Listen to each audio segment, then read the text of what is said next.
Boa noite, irmãos. Graça e paz, tudo bem?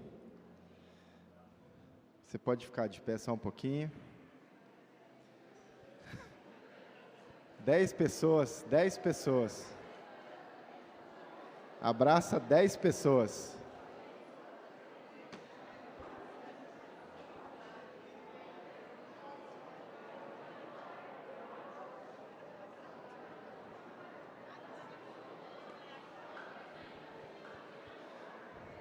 Dez pessoas, abrace aí.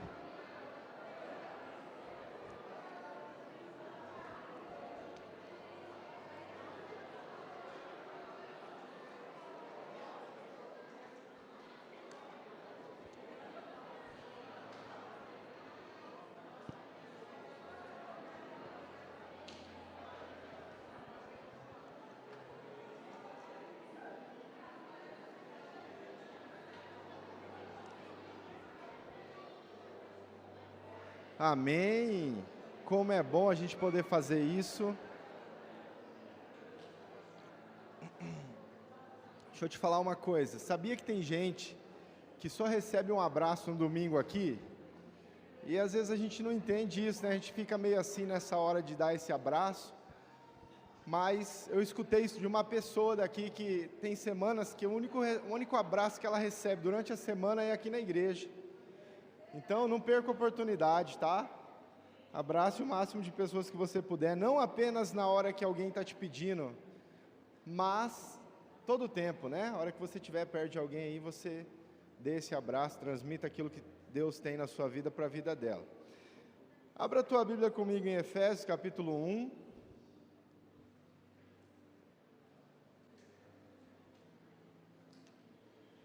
Efésios, capítulo 1.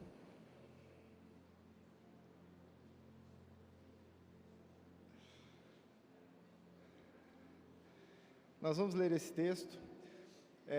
Deus tem falado no meu coração há um tempo já nesse livro. É um livro sensacional que fala muito sobre a igreja. A igreja de Éfeso é uma igreja muito interessante para a gente analisar e estudar ela. E eu gosto muito de Efésios e Gálatas.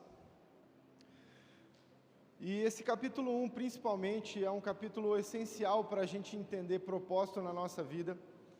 Fundamento daquilo que Deus quer fazer em nós e através de nós. E Paulo está sendo muito enfático nesse texto sobre a palavra de Deus. Ele vai falar, nos versículos que nós vamos ler, ele vai dar uma ênfase bem legal sobre a gente ter conhecimento da palavra. E eu quero começar te fazendo uma pergunta. Como está hoje a tua fome e a tua sede pela Bíblia, pela palavra de Deus? Como hoje você tem reagido e se comportado àquilo que a Bíblia diz? A palavra é a razão da nossa vida, é Jesus escrito para nós, né? A Bíblia é Jesus no papel para a gente poder desfrutar de uma vida cada vez melhor. E essa palavra precisa ser cultivada nas nossas vidas constantemente. E o interessante é que quando a gente se esforça para conhecer a palavra e para buscar cada vez mais aquilo que ela tem, Deus começa a ministrar as nossas vidas. E eu quero falar sobre isso, eu quero falar sobre o conhecimento revelado. O conhecimento da palavra de Deus, que é enxertado nos nossos corações e impulsionado através de revelação e sabedoria. E Paulo fala sobre isso nesse texto.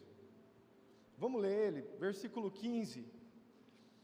Fala assim: por isso também eu, tendo ouvido a fé que há entre vós no Senhor Jesus e o amor para com todos os santos, não cesso de dar graças por vós, fazendo menção de vós nas minhas orações, para que o Deus do nosso Senhor Jesus Cristo, o Pai da glória, vos conceda espírito de sabedoria e de revelação no pleno conhecimento dele, iluminados os olhos do vosso coração, para saberdes qual a esperança do seu chamamento, qual a riqueza da glória da sua herança nos santos, e qual a suprema grandeza do seu poder para com os que cremos, segundo a eficácia da força do seu poder. Senhor, nós exaltamos a Tua palavra nesse lugar, nós não somos nada sem a Tua presença, e nós estamos aqui porque entendemos que nós precisamos de Ti. Estamos reunidos nesse lugar porque entendemos o valor de uma igreja, e nós queremos ouvir a Tua voz, nós queremos que o Senhor alinhe os nossos corações, nós queremos que o Senhor ative algo dentro das nossas vidas, desperte algo no nosso coração, através da Sua palavra que foi lida e que será outros textos para a honra e glória do Teu nome, em nome de Jesus, amém. Esse primeiro capítulo de Efésios, Paulo está dando algumas direções sobre propósito, ele está falando sobre as bênçãos que nós já recebemos nas regiões celestiais, e ele está falando sobre aquilo que Jesus já fez por nós na cruz, nos dando alinhamento, nos dando propósito, e ele deixa isso muito claro nesses primeiros versículos, até o versículo 14, e ele fala da grandeza daquilo que Jesus quer fazer através das nossas vidas. E é muito legal, porque no versículo 15, o que dá início àquilo que a gente quer falar, Paulo está falando assim, olha, eu ouvi falar da fé que tem entre vocês aí na igreja, e eu ouvi falar do amor que vocês têm manifestado, e eu dou graças a Deus diante de tudo isso que tem acontecido. Eu agradeço a Deus pela fé que eu vejo no meio de vocês, que eu ouvi falar, e agradeço a Deus pelo amor que vocês têm manifestado. Paulo, na verdade, está explicando o motivo de oração que ele tem pela igreja de Éfeso, mas antes ele ressalta uma qualidade que aquela igreja tinha, fé e amor. Ele deixa muito claro isso, falando sobre aquilo que ele sabia que acontecia naquele meio. É interessante, irmãos, que fé e amor, elas são conexões, não tem como você amar sem fé e não tem como você ter fé sem amor. Então Paulo está ressaltando algo que acontece naquela igreja que eu vejo muito no nosso meio. Nós procuramos amar as pessoas e nós procuramos ter fé em Deus de uma forma cada vez mais intensa e excêntrica, e isso é fundamental para as nossas vidas, mas Paulo continua o texto falando sobre um aspecto que ele estava orando para que se manifestasse naquela igreja. Então ele fala assim: por isso também eu, tendo ouvido a fé e o amor, que há entre vós, não cesso de dar graças por vós, fazendo menção de vós nas minhas orações. Versículo 17. Para que o Deus do nosso Senhor Jesus Cristo, Pai da glória, vos conceda espírito de sabedoria e de revelação no pleno conhecimento dele. Preste atenção no que Paulo está falando. Paulo está falando, olha, eu clamo ao Senhor para que venha um espírito de sabedoria e de revelação sobre vocês. Vocês já são uma igreja que tem manifestado amor, vocês já são uma igreja que tem sido conhecida pela fé, mas eu clamo a Deus para que um espírito de sabedoria e de revelação venha sobre a vida de vocês. Eu tenho orado e tenho pedido para que vocês como igreja possam receber algo do céu. Quando se fala de sabedoria, quando se fala de revelação, nós estamos falando de algo que é direcionado de Deus para nós. Nós temos que procurar a sabedoria do alto. Tiago capítulo 3, versículo 17 fala sobre isso. Que eu e você precisamos, Colossenses fala sobre isso, procurar as coisas lá do alto. Essa sabedoria que Paulo está mencionando e essa revelação são coisas que Deus vai direcionar sobre a mim e sobre a sua vida. Eu não sei se você tem um anseio no teu coração de querer mais revelações, eu não sei se você tem esse anseio de querer mais sabedoria, mas Paulo está falando sobre a igreja de Éfeso. Legal, vocês têm amor, vocês têm fé, mas eu tenho orado para vocês receberem mais sabedoria e revelação. E essa tem que ser a minha e a sua oração nesse tempo, para nós como igreja, para nós como célula, para nós como irmãos, nós precisamos clamar mais sabedoria e revelação vinda do céu sobre as nossas vidas. Isso tem que pulsar nos nossos corações, tem que impulsionar as nossas vidas. Só que Paulo deixa algo muito claro, ele fala, eu tenho clamado a Deus para que venha sobre vós sabedoria e revelação no pleno conhecimento dEle. Repete comigo, no pleno conhecimento dEle. Aqui existe uma grande diferença que evidencia partes. Quando ele está falando sobre sabedoria e revelação, ele está falando de algo que Deus ministra sobre as nossas vidas. Isso vem do alto. Isso vem de Deus. Sabedoria e revelação vem de Deus. Mas ele está falando que essa sabedoria e essa revelação precisam estar fundamentadas em algo. Ela vem, a sabedoria e a revelação vem em algo já estabelecido antes, que é o conhecimento. O conhecimento não é Deus que gera nas nossas vidas, o conhecimento é eu e você que vamos atrás. Tudo bem que a gente tem tentado terceirizar essa característica para Deus também, então a gente clama para que Ele nos dê o conhecimento, só que na verdade, irmãos, conhecimento está na forma que eu tenho lidado com as Escrituras, com aquilo que Ele já deixou para mim. O que Paulo está falando? Ele está falando, olha, diante do conhecimento que vocês têm da palavra dele, diante do conhecimento que vocês já adquiriram, eu clamo a Deus para que venha sabedoria e revelação. Sabe qual é o problema muitas vezes hoje? Que nós não estamos buscando conhecimento, mas nós queremos sabedoria e revelação. Nós não estamos tendo relacionamento com as nossas Bíblias, nós não estamos tendo relacionamento com a palavra de Deus, e nós não estamos tendo fome e vontade de conhecer a Deus através das suas Escrituras, mas nós queremos que Ele se revele, nós queremos que Ele dê revelações, nós queremos que Ele dê sabedoria para que a gente lide com a nossa vida. E é interessante, irmãos, que toda revelação na minha e na sua vida tem que ter um lugar para se sustentar, senão ela não vem. Deus só revela algo sobre mim e sobre você quando Ele enxerga que existe um sustento para essa revelação. E esse sustento vem através da palavra.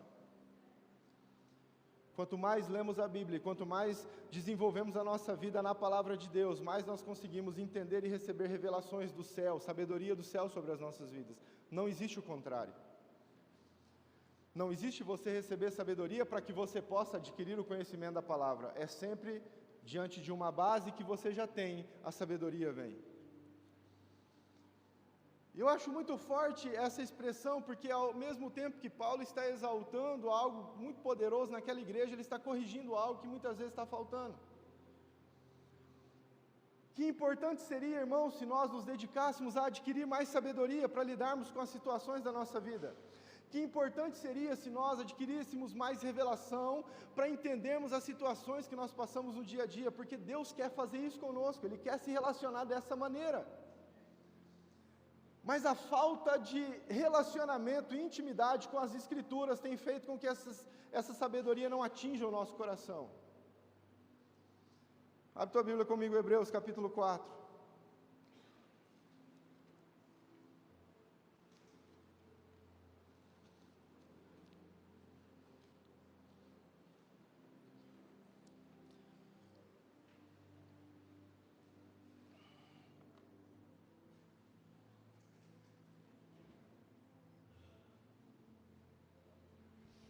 Hebreus capítulo 4, versículo 12, fala assim: porque a palavra de Deus é viva e eficaz, e mais cortante do que qualquer espada de dois gumes, e penetra até o ponto de dividir alma e espírito, juntas e medulas, e é apta para discernir os pensamentos e propósitos do coração. A Bíblia tem uma característica de vida sobre nós. Ela manifesta vida sobre nós, e essa vida nos dá a capacidade de entender intenções que nós temos no nosso coração. Muitas pessoas hoje estão vivendo uma vida afastada do seu propósito, elas estão vivendo uma vida de qualquer forma, muitas estão sendo guiadas pelas suas emoções, porque elas não estão se enchendo da palavra, porque a palavra vem sobre as nossas vidas e ela começa a alinhar as intenções que nós temos. Você começa a identificar características do que você tem feito, se isso é certo ou errado. Traz discernimento sobre nós. Quando nós começamos a ter discernimento da nossa vida, nós começamos a compreender a sabedoria e a revelação que vem do céu sobre nós, mas é o conhecimento da palavra que gera isso. Ela é viva, mas ela não é só viva, ela é eficaz, ela faz aquilo que é necessário. E ela, como uma espada de dois gumes, capaz de separar as intenções da alma e do espírito, trazer discernimento para as nossas intenções, convicções, para o nosso coração. E se você juntar, você vai entender que isso nada mais é do que sabedoria. Quando você começa a discernir quem você é, e quando você começa a entender áreas da sua vida que você precisa tratar, você começa a ter sabedoria para lidar com elas, que vem através da revelação, no conhecimento que você já tem. A nossa dificuldade é que nós não queremos ler a Bíblia, nós queremos o conhecimento. E às vezes a gente está tentando buscar conhecimento em algumas ministrações que a gente assiste, em alguns vídeos que a gente vê, em algumas pessoas, alguns videozinhos curtos, e a gente está se perdendo nesse meio porque a gente não está indo direto para aquilo que Deus quer.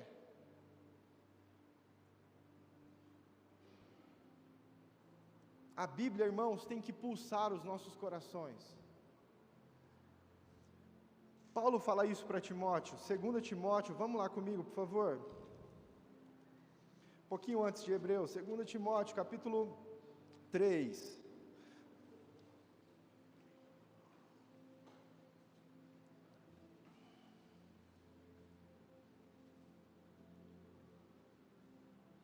Versículo 14. Fala assim: tu, porém, está falando para Timóteo, Paulo está escrevendo uma carta para um discípulo dele, tu, porém, permanece naquilo que aprendestes e do que fostes inteirado, sabendo que de quem o aprendestes, e que, desde a infância, sabes as sagradas letras, que podem tornar-te sábio para a salvação, pela fé em Cristo Jesus. Toda a Escritura é inspirada por Deus e útil para o ensino, para a repreensão, para a correção e para a educação na justiça, a fim de que o homem de Deus seja perfeito e perfeitamente habilitado para toda boa obra.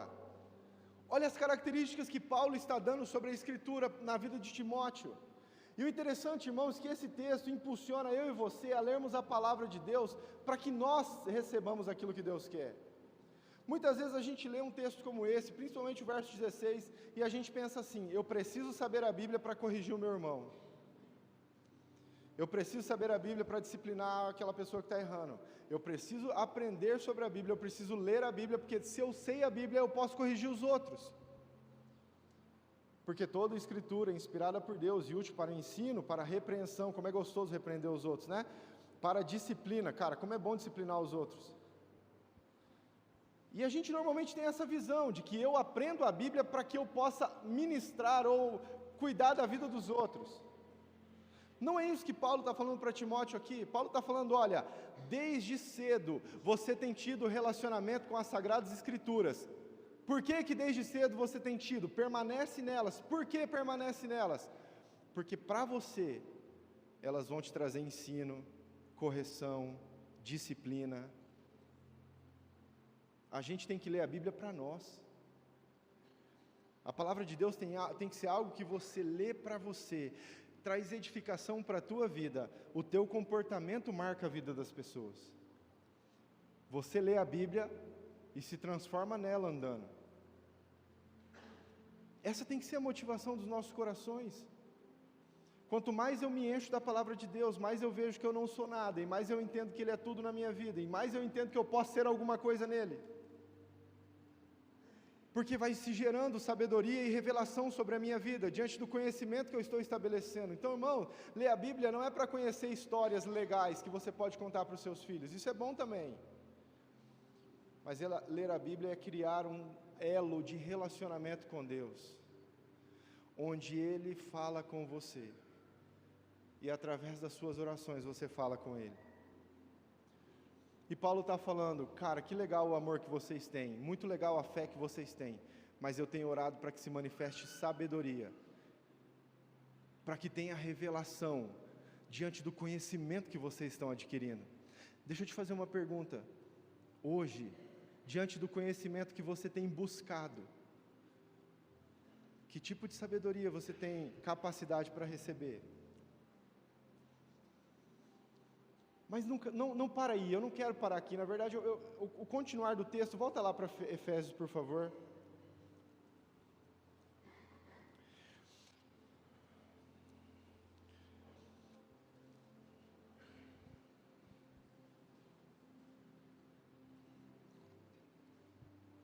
Vamos ler de novo o 17, fala: para que o Deus do nosso Senhor Jesus Cristo, Pai da glória, vos conceda espírito de sabedoria e de revelação no pleno conhecimento dele. Presta atenção agora.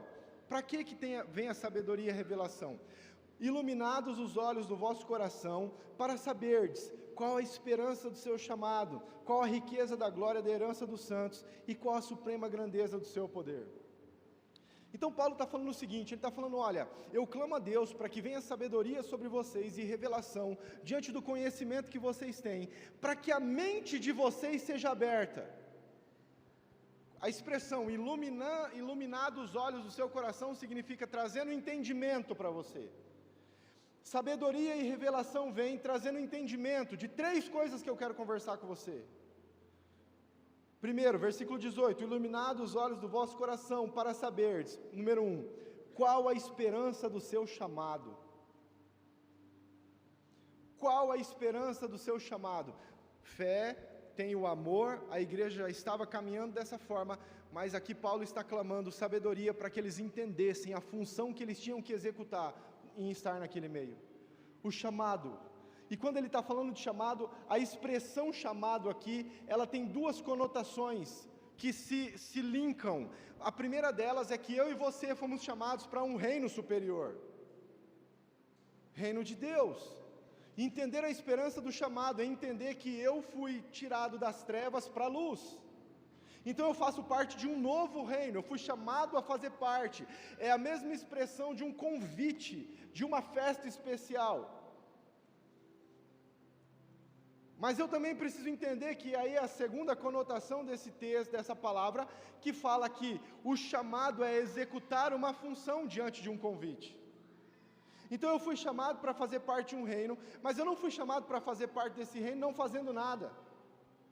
Eu tenho que executar alguma função, eu tenho que fazer alguma coisa, eu tenho que desempenhar um papel. E Paulo está falando que diante do conhecimento, a sabedoria vem e se manifesta trazendo um entendimento de quem eu sou, do meu chamado. Está conseguindo entender, irmão? Estou muito rápido. A minha cabeça está fervendo aqui.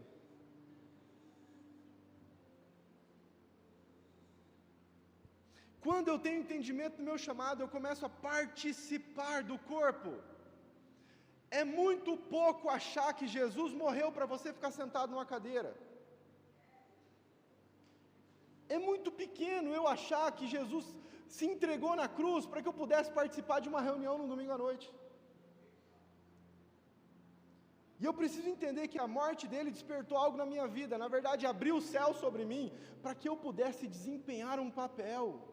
Seja liderando uma cela, seja cuidando de uma pessoa, seja motivando pessoas, seja sorrindo, seja abraçando, eu preciso fazer a diferença. E o meu chamado começa desse jeito. Só que o interessante da expressão que Paulo usa, ele fala assim: para que vocês possam entender a esperança do chamado. Não está falando só para entender o chamado, está falando sobre uma esperança. O que é esperança, querido?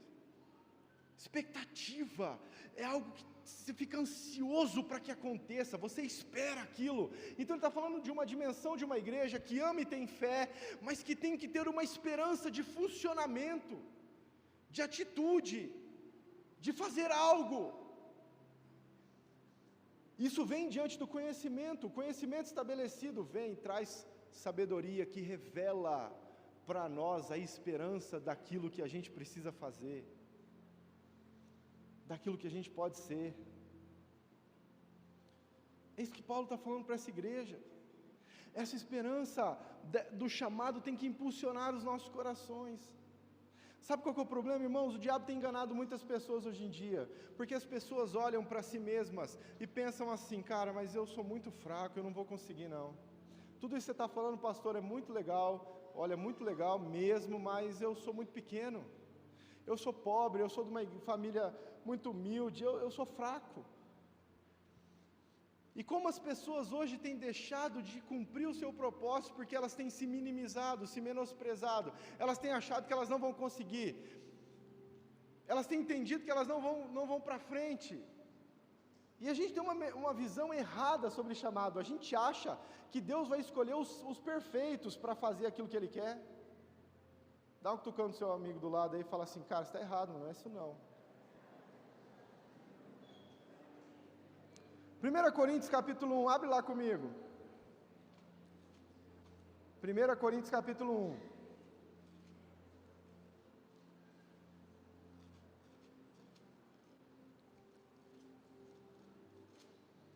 Versículo 26.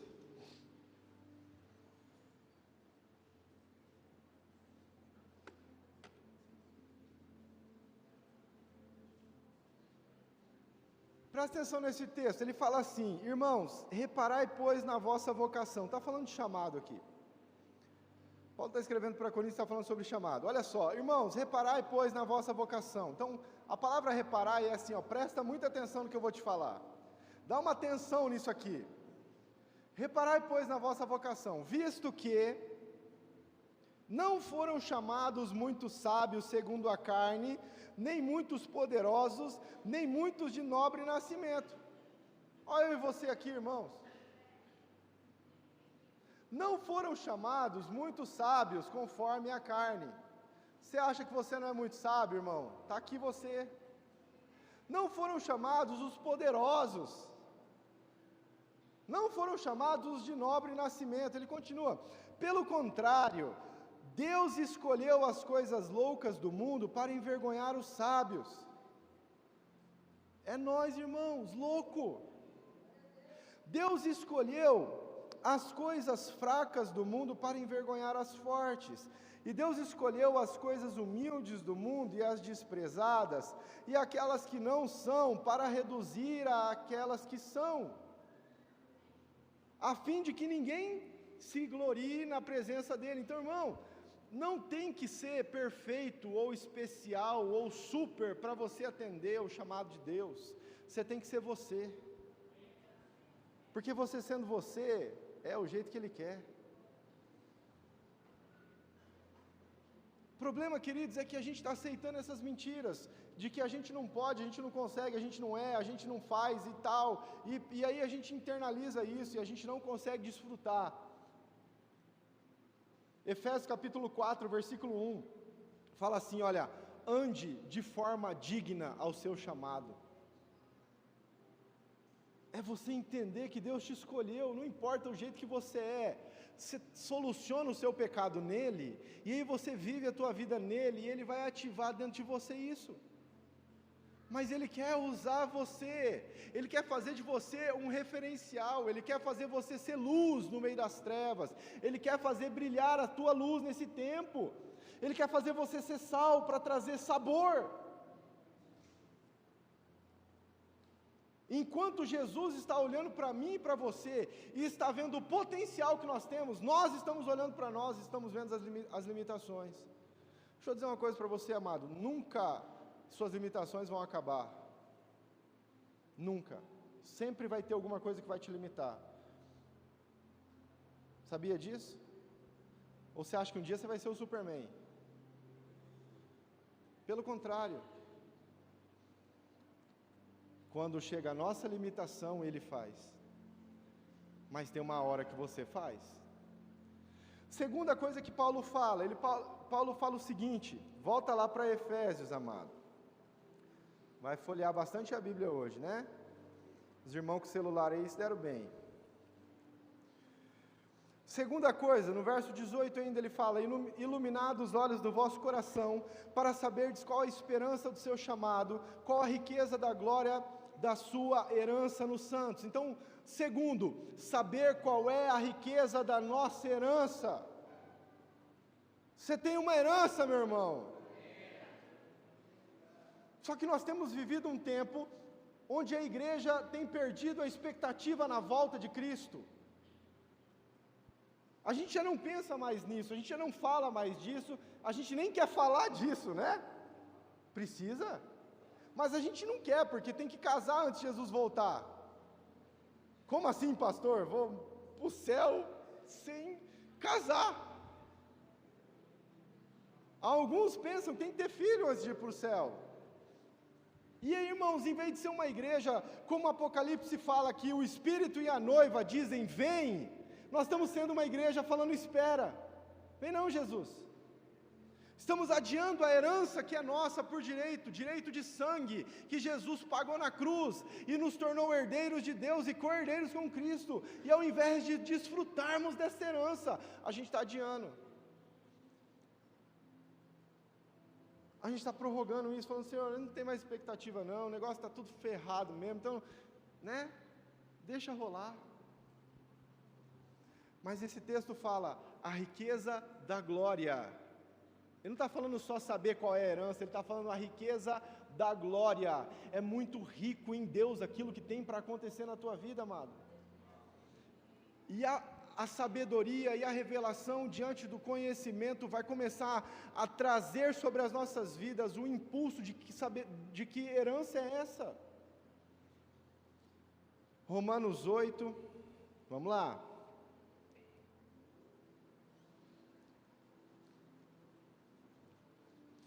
Romanos 8, versículo 13.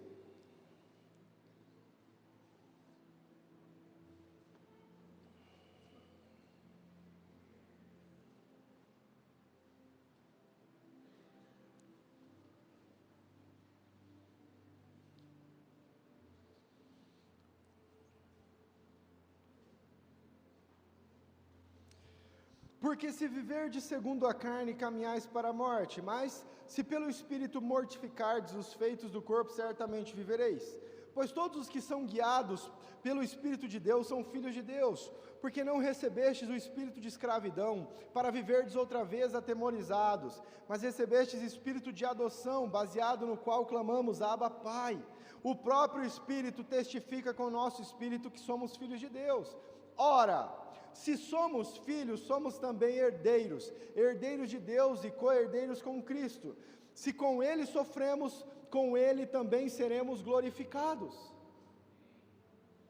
Deixa eu dizer uma coisa para você, amado, expectativa na volta de Jesus, é algo que eu e você precisamos ter constantemente. Nosso coração precisa pulsar para que Ele volte logo, e estarmos preparados para isso. Agora eu vou dizer uma coisa para você, o sofrimento que você passa aqui, nada mais é do que uma prévia da glória que você vai receber lá. Está difícil, meu amado, suporta, aguenta firme. O versículo seguinte fala isso, porque para mim tenho por certo que os sofrimentos do tempo presente não podem ser comparados com a glória a ser revelada em nós.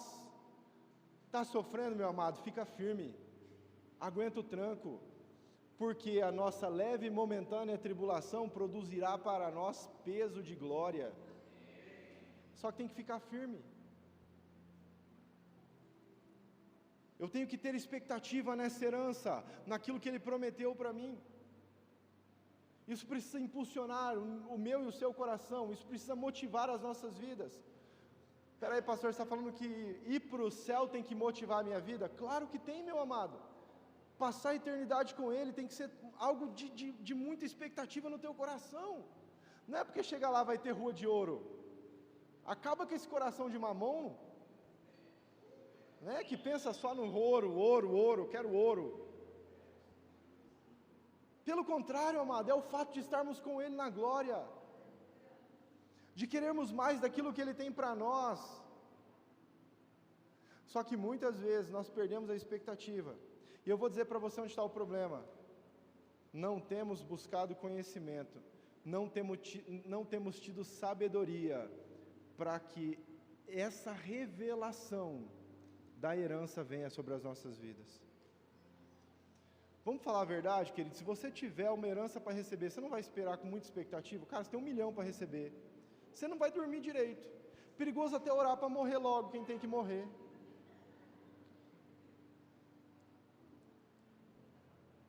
Agora, a maior herança que a gente pode receber, uma vida na glória junto com o nosso Senhor, a gente não tem expectativa.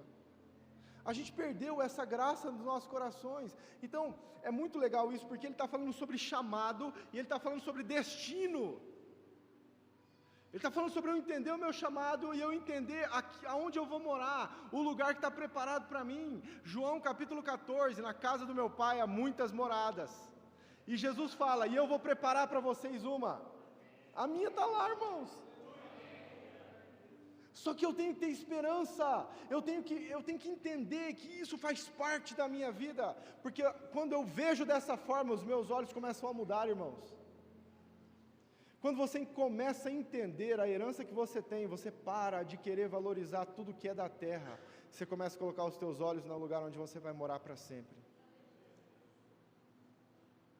Riqueza da glória da herança que nós vamos receber dele, precisa ser revelado.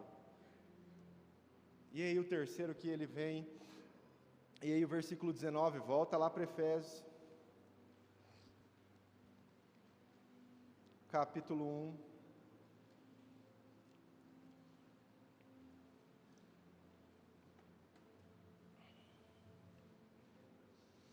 vamos ler o 18 de novo, fala assim: iluminados os olhos do vosso coração, para saberdes qual a esperança do seu chamamento, qual a riqueza da glória da sua herança nos santos, e o terceiro, e qual a suprema grandeza do seu poder, para com todos os que cremos, segundo a eficácia da força do seu poder.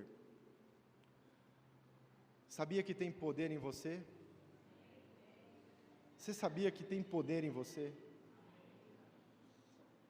A oração de Paulo para aquela igreja é: você entende o seu chamado, você entende o seu destino, e você entende a grandeza de quem você é em Deus. Sabe uma coisa que a gente tem feito muito errado muitas vezes? A gente tem orado ou a gente tem falado assim: Deus, que o Senhor seja tudo e eu não seja nada, que o Senhor seja 100% e eu seja 0%. Sabe o que significa isso? Que você está tirando a tua responsabilidade, você está querendo que Deus faça tudo. Isso não está certo. A nossa fala tem que ser: Senhor, que o Senhor seja tudo em mim, que o Senhor seja 100%, mas que eu também seja tudo em Ti, e que eu seja 100%. Eu preciso funcionar. E quando a palavra está falando sobre poder, Paulo está falando sobre entender quem nós podemos ser em Cristo através do Espírito Santo. Ele está falando sobre uma identidade de glória que nós podemos ter e desfrutar constantemente de um poder a ser revelado em nós, e já está sendo revelado em nós. Lucas 24, abre comigo Lucas 24.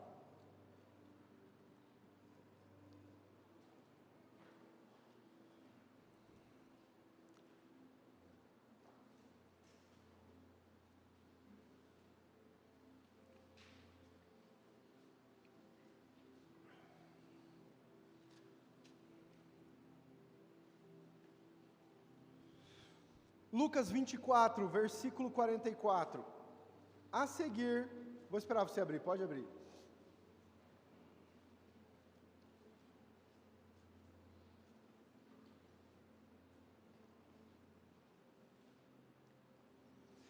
A seguir, Jesus lhes disse: são estas palavras que eu vos falei, estando ainda convosco, importava se cumprisse tudo o que de mim está escrito na lei de Moisés e nos profetas e nos salmos. Então lhes abriu o entendimento para compreenderem as Escrituras, e lhes disse: assim está escrito, que o Cristo havia de padecer e ressuscitar dentre os mortos no terceiro dia, e que em seu nome se pregasse arrependimento para a remissão de pecados a todas as nações, começando de Jerusalém. Vós sois testemunhas destas coisas. Eis que envio sobre vós a promessa do meu Pai. Permanecei, pois, na cidade, até que do alto sejam revestidos de poder. Jesus está dando uma direção. Logo acontece isso aqui, ele é levado aos céus. Ele está dando uma direção. Fiquem juntos até que do alto venha poder. Quando é que se cumpre essa fala de Jesus? Atos capítulo 2, versículos de 1 a 4. Dia de Pentecostes, o Espírito desce sobre aquele local e eles são cheios de poder. Se você ler um pouquinho antes, Atos capítulo 1, versículo 8, a palavra fala: mas recebereis poder ao descer sobre vós o Espírito Santo. Quando Paulo está falando sobre uma ênfase no poder que havia que ser liberado sobre a igreja de Éfeso, ele está falando sobre uma manifestação sobrenatural, é a palavra dunamis. É a mesma expressão para dinamite, explosão, intensidade. Então ele está falando, eu tenho orado ao Senhor para que haja revelação diante do conhecimento que vocês têm e libere sobre a vida de vocês poder. É poder sobrenatural, é Deus agindo através de nós com intensidade. Através do Espírito Santo, operando, fazendo, acontecendo. Agora deixa eu te falar uma coisa, irmãos, aqui cabe a nossa responsabilidade. É você que faz. Sabe, o que eu vou falar aqui, eu não quero que você se sinta ofendido, mas muitas pessoas têm dado as mais variadas desculpas para não fazer aquilo que Deus quer. Você sabe que você tem que fazer algo e você não faz, querido, o nome disso é safadeza. Você pôr culpa nos outros daquilo que você não faz, não é culpa dos outros, é sua. Quando você sabe que você tem que fazer algo e você não faz, querido, é você que está se desviando, não é a outra pessoa que está desviando você. E aí a gente fica naquela expectativa de que, quando será que a trombeta vai tocar para que eu seja liberado fazer alguma coisa? Amado, deixa eu te falar uma coisa, se a trombeta tocar, você corre, porque é fim dos tempos, irmão. Se prepara, porque o negócio vai rolar. Mas a gente está esperando um anjo descer e falar assim, ó, ora por aquela pessoa, porque ela vai ser curada. A gente quer que Deus faça tudo, sem o mínimo de responsabilidade daquilo que a gente tem que fazer. Mas Paulo está falando, eu tenho clamado a Deus para que venha sabedoria sobre a vida de vocês e revelação para que vocês possam fluir no poder. É você que ora e as pessoas são curadas, é você que clama e Deus entrega a palavra de conhecimento, é você que pede e os milagres acontecem. Não é à toa que Jesus decidiu fazer de nós templo do Espírito. Se Ele quisesse que essas coisas acontecessem sem a gente, Ele teria criado um espírito que ficasse vagando. Só que sabe qual que é o problema, irmãos? A gente quer um super-herói. É muito sério isso, porque hoje uma boa parte da igreja quer só um Jesus Salvador, não quer um Jesus Senhor. Ele quer um super-herói, ele quer alguém que venha, salva ele no problema e vai embora depois, não precisa ter relacionamento. Salvou, legal, obrigado, agora pode ir embora, vai salvar outra pessoa. Mas isso não é Jesus. Jesus, claro que é o nosso super-herói, com certeza, mas Ele é aquele que traz alinhamento. Eu aceito Ele, Ele me salva, eu aceito Ele como Senhor e Salvador, não é só como Salvador. E aceitar Ele como Senhor é entender o propósito que Ele tem para nós e cumprir o projeto dEle. Marcos capítulo 16. Marcos 16.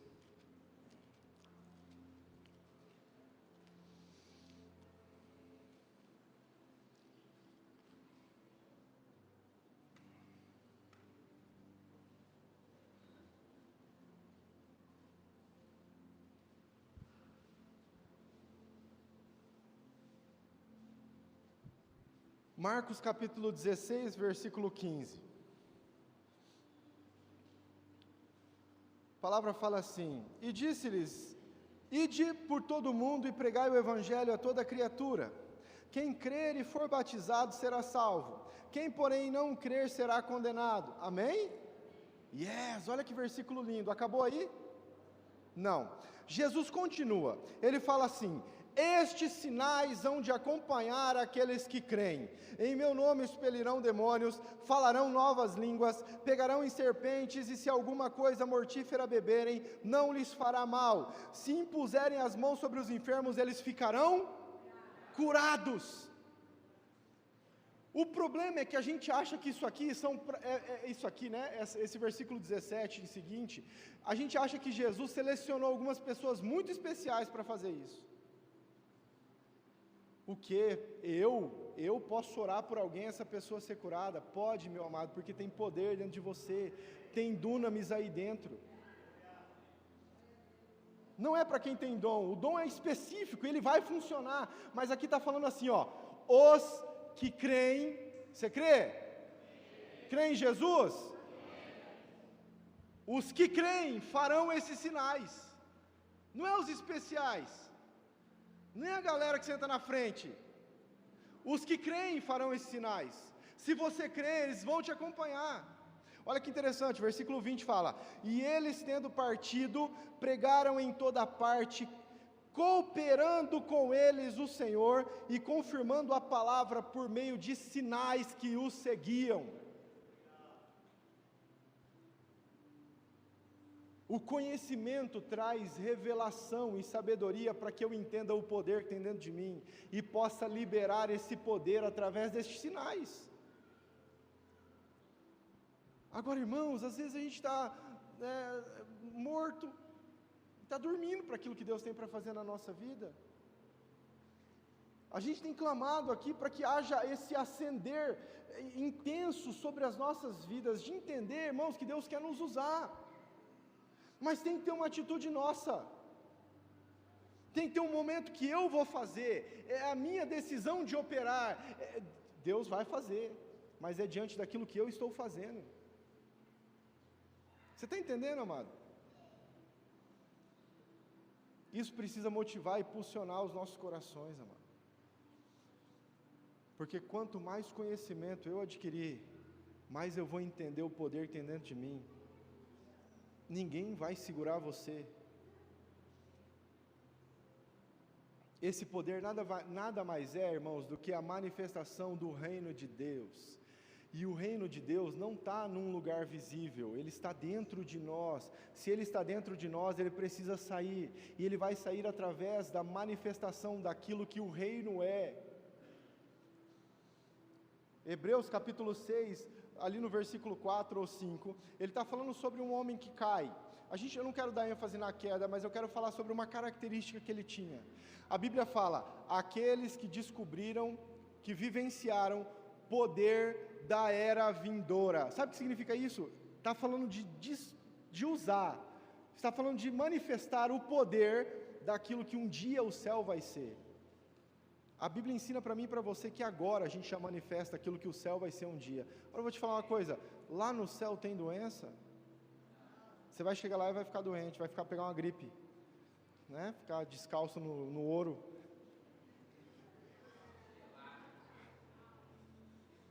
Se não tem doença no céu e nós manifestamos o céu na terra, então o que tem que acontecer, amado? Nós temos que clamar para que a enfermidade saia. Ah, pastor, mas eu tenho medo de não acontecer. Deixa isso para Deus, faz a sua parte. Sabe, eu falei hoje cedo sobre isso. O agir e o poder do Espírito Santo precisam se manifestar através da nossa vida. Irmãos, tem muitos ministérios nessa igreja precisando de você, precisando do poder que tem dentro de você, precisando da vida que tem dentro de você. Sério. O problema é que a gente está esperando um anjo, né? Um anjo aparecer na nossa frente e falar assim, é para você entrar no ministério infantil. Oh, eu vou entrar no ministério infantil, o anjo falou. Sabe por que isso não acontece, irmãos? Porque se isso acontecer, você vai achar que só o anjo te dá a direção. Aí quando teu líder te der, você vai falar, não, foi o anjo que falou. Você não manda em mim, é o anjo. Aí você vai trazer problema para minha esposa. Mas os ministérios precisam de pessoas que estão dispostas hoje, que é você, a liberar esse poder que está aí dentro, a manifestar esse poder, esse chamado, essa expectativa de herança, a fazer o cristianismo se propagar, a revelar o conhecimento que nós temos, a buscar a palavra. Irmãos, nós precisamos disso. Pessoal do louvor, pessoal do acolhimento, os ministérios precisam desse fluir nas nossas vidas. Agora eu vou dizer uma coisa para você, às vezes a gente conversa com algumas pessoas, e a pessoa fala assim, mas pastor, eu não faço parte do ministério, porque esse lance de se relacionar com a pessoa, eu vou ficar machucado. Querido, se você fala isso, é porque você não está aqui por causa de Deus, está aqui por causa de homens. Não venha para a igreja por causa de homens, porque eles vão, em algum momento, decepcionar você. Agora, quando você entender que você precisa vir para cá, para estar em comunhão, mas você vem por causa dele, ele nunca vai te decepcionar, meu amado. Essa expectativa, muitas vezes, está impulsionando nosso coração. E a gente tem feito das feridas uma trave na nossa vida. Sendo que às vezes é só a gente largar o homem que decepcionou de lado e olhar para ele e falar: Senhor, eu quero viver aquilo que o Senhor tem para mim. Você vai ver como vai